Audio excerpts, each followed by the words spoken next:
Yo creo que todos hemos abonado y hemos venido construyendo instituciones para poder garantizar la información y la transparencia de todo el mundo. Lo preocupante en casos como los datos que da el INCO es a partir del muestreo, del mapeo que hace de la información del INEGI, el asunto de la estridencia y de cómo en todo caso se termina golpeando en general a la escuela pública y a los maestros. ¿Quiénes manejan la nómina de los maestros? Son autoridades. Las autoridades anteriores, las actuales, las anteriores, no sabían de esta cantidad de irregularidades en la nómina. No tenían conocimiento cuando hay dobles cheques o cuando se expide un cheque por salarios caídos, como es el caso del profesor de Oaxaca y otros, muchos más. Es absurdo que se diga, que no se investigue con seriedad y se diga, hay un maestro en Oaxaca que gana 600,000 pesos al mes. Y resulta que el cheque es por salarios caídos de un año. Y se debió precisar que también a ese maestro además le cobraron 100 y tantos mil pesos de impuestos a la hora de entregarle el cheque. Sí, son cosas como elementales, básicas, que se deben plantear y que se deben reconocer.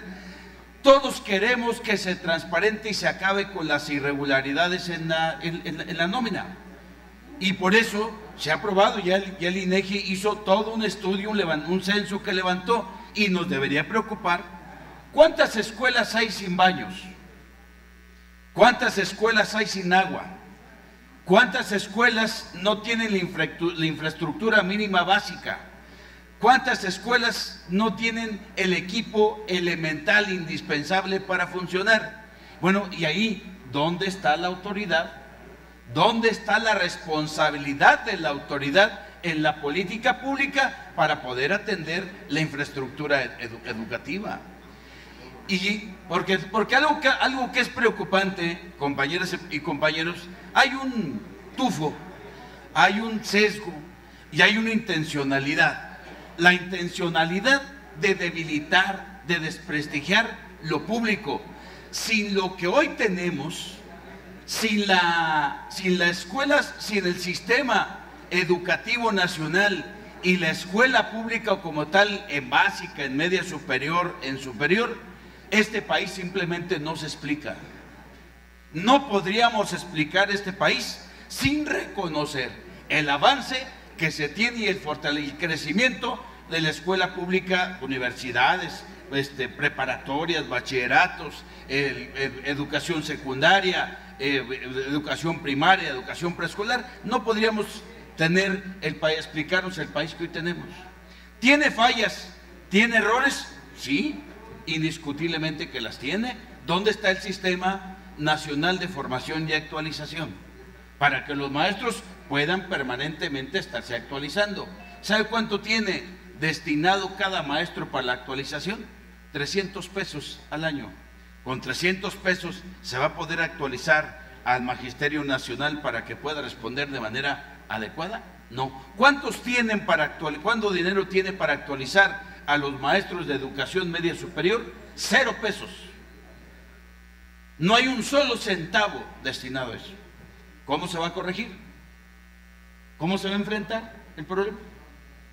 Entonces, requerimos indiscutiblemente exigirnos la información. Yo respaldo que se dé la información, que la tengamos, justamente para tomar decisiones respecto a cómo reorientar o cómo establecer medidas en el presupuesto y garantizar que el dinero llegue a las escuelas. El sistema educativo nacional, compañeras y compañeros, se diseñó para el control administrativo y político, no para fortalecer, no para apoyar a la escuela, y son parte de las cosas que hay que corregir. Lamentablemente, el supervisor va a las escuelas a ver si van o a ver a quién en todo caso encuentra con algún mal paso.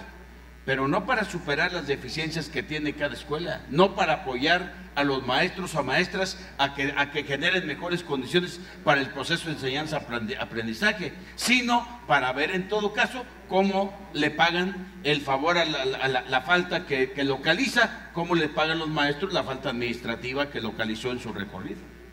Son parte de los asuntos que desgraciadamente existen. Y entonces el problema es, está instrumentándose, ¿cuál es la respuesta de la autoridad frente a los datos que ya arrojó el INEGI? ¿Y cuál es la respuesta de la autoridad frente a la irregularidad en la nómina que se tiene? ¿A cuántas autoridades, a cuántos funcionarios va a cesar, va a llamar, va a rendir cuentas para efectos de corregir de fondo la corrupción que se detecta en la instrumentación y aplicación de la nómina? Porque la autoridad tiene que saber cuántos cheques pide, a quién les pide y quién van y cobran, o cuáles son los duendes que firman los cheques si el personal no existe o no está trabajando. O sea, creo que no requerimos quebrarnos mucho la cabeza para ubicar. Yo simplemente lo que digo con toda claridad, el asunto de estas irregularidades no es responsabilidad de los maestros, menos de los auténticos maestros. Es responsabilidad de la autoridad que cumpla con su función, que cumpla con su tarea y que se le aplique todo el peso de la ley a quien sea responsable del informe que se rinda. Por eso la importancia de que se entregue como tal. Muchas gracias.